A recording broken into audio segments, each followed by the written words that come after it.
میں آپ سے جناب علی خوش آمدید کہتے ہیں آپ کو ایک بار پھر علماء کرام کے ساتھ ہمارا یہ سیگمنٹ ہوتا ہے. ذرا سا کہ میری آواز بھی بڑھا سکیں اگر جناب قبلہ مولانا ڈاکٹر محمد رضا داؤدانی صاحب ہیں ہمارے ساتھ اور قبلہ مفتی احسن نوید نیازی صاحب. خوش آمدید, بہت شکریہ وقت دینے کا, جزاک اللہ. کچھ لوگوں کے سوالات بھی ہیں لیکن پہلے اگر جی شکریہ اگر ہم پہلے یہ پچھتاوے کے عنوان سے تھا, اگر اس بارے میں بتا سکیں. انسان ویسے بھی اکثر زندگی میں ایسے مراحل سے گزرتا ہے کہ جہاں ایک ریگریٹ جو ہے نا وہ اس کو بڑا تنگ کر رہا ہوتا ہے, اور کبھی کبھی یہ بھی ہوتا ہے کہ ریگریٹ کسی ایسی چیز پر ہو رہا ہوتا ہے جو کہ پھر ریورسیبل نہیں ہوتی, واپس نہیں آ سکتی. تو اب وہ اس کو افسوس بھی ہے, پچھتاوا بھی ہے, لیکن وہ انڈو بھی نہیں ہو سکتی چیز. کیا کرنا چاہیے ایسے؟ بسم اللہ الرحمن الرحیم. بنیادی بات یہ ہے میرے دوست کہ کبھی کبھی انسان ایک مس انڈرسٹینڈنگ یا غلط فہمی کی وجہ سے سوء ظن کا شکار ہو جاتا ہے. اس کو تو منع کیا گیا ہی ہے, یعنی یہ بھی پسند نہیں کیا گیا کہ انسان خواہ مخواہ کسی کے بارے میں سوء ظن رکھے. مگر جیسے اس خاکے کی اگر آپ بات کریں تو اس کے اندر غلط فہمی نہیں ہے, نوئنگلی جانتے بوجھتے کسی کو ہرٹ کرنا ہے, اور پھر اس کے بعد ایک پچھتاوا ہے کہ جو سامنے آ کر کھڑا ہو جاتا ہے. ہم نے یہی دیکھا نا کہ اس کو معلوم تھا کہ اس بیچاری کا کوئی قصور نہیں ہے اس کے شوہر کے ساتھ جو اس کے معاملات ہوئے, مگر پھر بھی طنز و تشنیع تان اتنا کیا گیا کہ جس کے نتیجے میں اس کا بیچاری کا دل بھی دکھ رہا ہے, اس کے گھر کے اندر جو حیثیت تھی وہ بھی بالکل ختم ہو کر رہ گئی تھی. اور پھر اس کے بعد جب یہی معاملہ اپنی بیٹی کے ساتھ ہوا تو اس کے بعد اس کو یہ ریئلائز ہوا کہ میں نے کتنا غلط کیا, اور وہ بیچاری اس حد تک متاثر ہوئی کہ اس کا تو ہارٹ فیل ہی دکھایا گیا خاکے کے اندر, اور وہ اس دنیا سے چلی گئی. تو چیزیں آپس میں کوریلیٹ کرتی ہیں, انٹرلنکڈ ہوتی ہیں, اس لیے کہ اس دنیا میں ہم لوگ آئسولیشن میں زندگی نہیں گزار رہے ہیں. تو بہت ساری چیزیں, اب مثال کے طور پر ہم یہ کہیں کہ اس بچی کا تو کوئی قصور نہیں تھا کہ جس کے ساتھ یہ ہوا, تو ہم اس کو براہ راست یہ بھی نہیں کہہ سکتے کہ اس بچی کو کوئی عذاب دیا گیا, نعوذ باللہ من ذالک. لیکن یہ کہ معاملات اس طریقے سے کبھی سامنے آتے ہیں تو پھر انسان کو احساس ہوتا ہے کہ کام کتنا غلط ہو گیا. اصولی طور پر یاد رکھنا چاہیے ویل لکل ہمزۃ لمزہ, کہ پروردگار عالم نے تباہی اور بربادی کی بات کی ہے ان لوگوں کے لیے جو تان و تشنیع خواہ مخواہ کے کیا کرتے ہیں, اور پھر دوسرے اوصاف بھی اس کے بیان کیے گئے. تو بنیادی طور پر جو زبان ہے اس کو قابو میں رکھتے ہوئے انسان لفظوں کا انتخاب کرے کہ جس سے دوسروں کے دلوں میں موجود زخموں کا مرہم تو ہو سکے, ان زخموں کو کریت کر انہیں ناسور نہ بنایا جائے. بالکل صحیح. قبلہ اگر آپ اس پہ مختصر کہنا چاہیں پھر میں چاہتا ہوں لوگوں کے کچھ سوالات ان کا جواب لے لیں. بسم اللہ الرحمن الرحیم. صلی اللہ علیہ حبیب محمد وعلی آلہ وصحبہ بارک وسلم. اس کے اندر ایک تہمت اور بہتان کی بھی صورت نظر آ رہی ہے کہ چیز اگلے کے اندر ہے ہی نہیں اور آپ اس کی طرف منسوب کر رہے ہیں. دیکھیں جو تہمت اور بہتان ہے اس کے بارے میں بھی حدیث مبارک ہے سنن نبی داؤد کی. حضور جان عالم صلی اللہ تعالی علیہ وسلم نے ارشاد فرمایا ہے, من قال فی مؤمن ما لیس فیہ اسکنہ اللہ ردغۃ الخبال حتی یخرج مما قال فیہ, کہ جس نے کسی ایمان والے کے بارے میں ایسی بات کہی جو اس کے اندر نہیں ہے اور غلط بات اس کی طرف منسوب کی, تو فرمایا اللہ اسے ردغۃ الخبال میں رکھے گا یہاں تک کہ اس بات سے باہر نکل آئے جو اس نے اس کے بارے میں کہی تھی. ردغۃ الخبال سے کیا مراد ہے؟ جہنم کی اس جگہ کو کہتے ہیں کہ جہاں پر جہنمیوں کا خون اور پیپ جمع ہوتا ہے. یعنی آپ سزا دیکھیں جیسے ہمارے ہاں بھی وہ پہلے وقتوں میں انگریز کے دور میں تھا نا کالا پانی کی سزا, تو وہاں پر یعنی بالکل اس سزا کا آپ تصور کریں, رہنا کیسا محال تھا, آب و ہوا بھی ساری متعفن, اور وہاں پر رہنا بہت دشوار. تو ایسے ہی جہنم کے اندر تو ویسے خود بھی رہنا بہت دشوار ہے, لیکن جہنم کے اندر بھی خاص وہ مقام کہ جہاں پر جہنمیوں کا خون اور پیپ اکٹھا ہو رہا ہو, جمع ہو رہا ہو, تو وہ کتنی کری جگہ ہوگی اور کیسی ناگوار جگہ ہوگی, اور اس جگہ کا تصور ہی کیسا لرزا دینے والا اور ہلا دینے والا ہے. تو حضور جان عالم علیہ السلام یہ فرما رہے ہیں کہ جو کسی مسلمان پر تہمت لگائے, بہتان لگائے, تو وہ جہنم کی اس جگہ میں اللہ اسے رکھے گا یہاں تک کہ اس بات سے باہر آ جائے جو اس نے اس کے بارے میں کہی تھی. باہر آ جائے سے کیا مراد ہے؟ باہر آ جائے سے مراد دو صورتیں ہیں کہ یعنی یا تو سچے دل سے توبہ کر لے اور اس بندے سے بھی معاف کرا لے تو اللہ تعالیٰ اس کی توبہ قبول فرما لے, ایک تو یہ ہے باہر آنے کی صورت. اور دوسری باہر آنے کی صورت یہ ہے کہ وہاں بروز قیامت ہی وہ بندہ اللہ کی اذن سے اس سے راضی ہو جائے اور اسے اپنی سزا معاف کر دے, تو اللہ اس بات پر اسے چھوڑ دے تو چھوڑ دے, ورنہ اس کی سزا اللہ نے یہ مقرر فرمائی ہوئی ہے. مناسب صحیح. کچھ ذرا لوگوں کے سوالات ہیں وہ بھی تھوڑا سا لے لیتے ہیں جتنی دامن میں گنجائش ہے. چلائے گا جی, سوال چلائے گا. سیم بھائی میرا سوال ہے کہ یہ جو اپنے وضع آرگن جو ڈونیٹ کرتے ہیں مر جانے کے بعد, جی کسی بھی ہاسپٹل میں جا کر دیتے ہیں کہ بھائی یہ میرے نکال لینا اور کسی کو ڈونیٹ کر دیتے ہیں, تو یہ کتنا صحیح ہے یہ علماء کرام اگر بتا دیں. جی ٹھیک ہو گیا. قبلہ پہلے آپ بتا دیجیے اپنے اعضا جو لوگ ڈونیٹ کرنے کا کہہ جاتے ہیں کہ مرنے کے بعد میرا یہ عضو کسی کو دے دینا, یہ شرعی طور پہ کہ ٹھیک ہے یا نہیں؟ ظاہر ہے کہ اس کے اندر یا بہت ڈیٹیلڈ ہے اور بہت ڈیٹیل ہے، ایک لیکن عمومی ایک یہ بات کہ بتا دیں، باقی بنیادی اگر اصولی بات کی جائے کہ اس کے اندر ایبسولوٹ نو نہیں ہے ہمارے یہاں. اچھا. یعنی اگر اس کو شروع کریں کہ بلڈ ڈونیشن سے تو بلڈ ڈونیشن بھی جائز وہ ہے. تو ہے کئی ہی صحیح. دفعہ ایک انسان کی جو خال وغیرہ ہوتی ہے کہ جو واپس سے جنریٹ بھی ہو جاتی ہے، اس کو بھی اگر خود اپنے وجود کے اندر کہیں اور لگانا ہو تو بھی ٹھیک ہے، کسی اور کو دینا ہو تو بھی ٹھیک ہے. لیکن اس کے بعد پھر اگلا مرحلہ آتا ہے کہ ایک اگر دوسرا مسلمان ہے اس کی زندگی بچانے کے لیے اعضاء کو ڈونیٹ کیا جائے، اور ادھر بھی کوئی ایسا معاملہ نہ ہو جائے کہ انسان کی زندگی ہی بالکل معطل ہو جائے گی یا زندگی خراب ہو جائے گی، تو اس صورت میں بھی اس کی گنجائش بنتی ہے جو گردے کی وہ ٹرانسپلانٹیشن کے حوالے سے بنتی ہے. بالکل صحیح. پھر ایک مرحلہ اور آتا ہے کہ جہاں پر ایک انسان جب اس دنیا سے چلا جائے تو کیا وہ اس کے لیے بھی کر سکتا ہے. اس کی بہت تفصیل ہے، لیکن یہ کہ اس کے اندر بھی میں اس کو ایبسولوٹ نو نہیں کہوں گا. پروویژن اس کے اندر بھی گنجائش موجود ہے، خاص طور پر اگر کسی مسلمان کی زندگی بچانے کا معاملہ ہو تو اس کے اندر گنجائش اس کی موجود ہے. آغا سیستانی کے فتاویٰ کے اندر بھی، اور پھر چونکہ آیت اللہ خامنہ ایک پوری اسٹیٹ رن کر رہے ہیں، ایران کے حوالے سے بات کر رہا ہوں، تو اس کے اندر بھی بڑے اجتہادات ان کے موجود ہیں جس کے اوپر باقاعدہ عمل بھی ہو رہا ہے. مگر تفصیل اپنے مقام پر ہے. ظاہر ہے کہ اس کے لیے اس فورم کے اوپر 1-2 منٹ کے اندر یہ بات ہو پائے گی. ٹھیک ہے. سو خلاصہ یہ کہ فقہ جعفریہ کے نزدیک اس میں ایبسولوٹ نو نہیں ہے. کن کن صورتوں میں الاؤڈ ہے، کیا ہے، اس کی اپنی ڈیٹیلز ہیں. وہ جس طرح ہم اکثر وراثت کے مسائل میں بھی کہہ رہے ہوتے ہیں کہ عمومی بات بتائی جا سکتی ہے، ورنہ اکثر کیس ٹو کیس ویری کر رہا ہوتا ہے. تو ظاہر ہے انہوں نے یہ عمومی بات بتا دی. آپ بھی اس طرح عموماً بتا دیجیے کہ گنجائش ہے اناف میں یا نہیں ہے گنجائش بعد از مرگ کوئی حصہ عطیہ کرنے کے حوالے سے. دیکھیں فقہ حنفی کے اندر بھی جہاں تک بلڈ ڈونیٹ کرنے کی بات ہے تو بلڈ ڈونیٹ کرنے کی تو اجازت ہے. ایسی پلاسٹک سرجری جو ہے جو اپنے ہی وہ کھال لے کر جو سرجری کی جاتی ہے اس کی بھی اجازت ہے.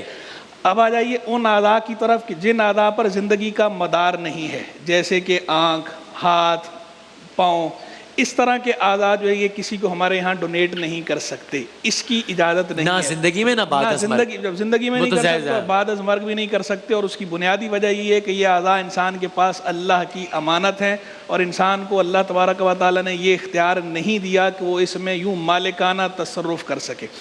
ایک تفصیل یہ ہے جیسے گردے کی جو بات ہے، یعنی ایسے اعضاء جن پر زندگی کا مدار ہو، ان کے بارے میں تھوڑی سا اختلاف ہے. اکثریت کا موقف تو وہاں بھی یہی ہے فقہ حنفی میں کہ جائز نہیں ہے، لیکن بعض حضرات علماء کی رائے اس بارے میں تھوڑی نرم ہے، لچک رکھتے ہیں. وہ کہتے ہیں کہ ایسے اعضاء جن پہ زندگی کا مدار ہو جیسے گردہ وغیرہ، تو اس کی وہ اجازت دیتے ہیں کہ کسی کی زندگی جان بچانے کے لیے اگر کسی نے گردہ ٹرانسپلانٹ کے لیے دے دی ہے تو اکثر علماء اناف مطلب گردے کی ٹرانسپلانٹیشن کی بھی حق میں نہیں ہے، کیونکہ وہ اپنا جو اصولی موقف وہ رکھتے ہیں نا کہ اپنا اللہ تعالیٰ کی ملک ہے اور بندہ جو مالکانہ تصرف کا حق نہیں رکھتا. اس اصول کی بنیاد پر وہ اس کے قائل نہیں ہیں.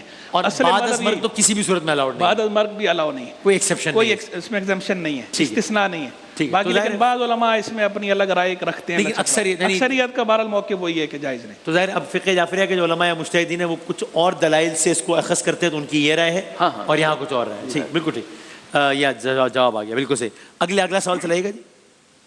میرا سوال یہ ہے کہ میری ٹانگ کے اوپر ایک پھنسی نکلی ہوئی ہے جس کی وجہ سے وہاں سے اکثر بلیڈنگ ہوتی رہتی ہے. اچھا. تو پوچھنا یہ تھا کہ کیا وہ جو وہاں سے خون نکل رہا ہوتا ہے وہ پاک ہوتا ہے یا ناپاک ہوتا ہے، اور اگر ناپاک ہوتا ہے تو مجھے کیا اس کے لیے بار بار غسل کرنا پڑے گا؟ ٹھیک ہے ٹھیک ہے. اور سے جناب اچھا وہ یہ کہہ رہے ہیں کہ بھائی ٹانگ میں ایک کوئی زخم یا اس طرح کا ہے جس سے بار بار خون رستا ہی رہتا ہے. ٹھیک ہے. تو اب اس میں کیا کریں؟ ایک تو پوچھا ہے کہ کیا یہ خون پاک ہے یا ناپاک ہے، اور کیا اس میں بار بار غسل کرنا پڑے گا، اور روزے میں اس کا کیا اثر ہوگا؟ یہ 2-3 باتیں. بنیادی طور پہ روزے سے تو اس کا کوئی تعلق اور ربط ہے ہی نہیں اس کا. ٹھیک ہے نا. اور دوسرا مسئلہ یہ کہ انسان کا جو خون ہے وہ نجس ہے، اس کو پاک تو نہیں مانا گیا، نجس ہے. لیکن نجس ہونے کے باوجود اگر خون رس رہا ہے تو ان کی کوئی ذمہ داری اس اعتبار سے نہیں ہے کہ وہ بار بار اس کو دھوئیں یا غسل کریں یا وضو کریں، یہ ایسی کوئی ذمہ داری نہیں ہے. اگر ان کا یہ خون اگر رس رہا ہے وہ اس کو اچھی طریقے سے لک آفٹر کریں، بینڈیج کریں، ڈاکٹر کو دکھائیں. اور نماز پڑھنے کے موقع پر بھی اگر انہوں نے آس پاس کی جگہوں کو پاک کر لیا ہے، اور اگر خون کی جگہ پر جہاں پر زخم ہے اس کو انہوں نے بینڈیج کیا ہوا ہے، تو ان کا وضو ان کے لیے کافی ہے، اس کے لیے ان کو الگ سے پریشان ہونے کی ضرورت نہیں ہے. اور اس کا کسی بھی اعتبار سے غسل سے کوئی تعلق نہیں ہے؟ غسل سے کوئی تعلق نہیں ہے اس کا. اور ویسے خون نجس ہے تو لباس میں لگے گا تو نجس ہو جائے گا؟ لباس میں لگے گا تو ڈیفینیٹلی نجس ہو جائے گا، لیکن فوری پاک کرنا ضروری نہیں ہے. جب نماز پڑھ رہے ہیں اس موقع پر دیکھ لیں کہ اگر زخم کے اطراف میں زیادہ جگہیں اگر کوئی نجس ہو گئی اس کو پاک کر لیں، باقی پراپرلی اس کو بینڈیج کر کے وہ اپنی نماز پڑھ سکتے ہیں. جی قبلہ.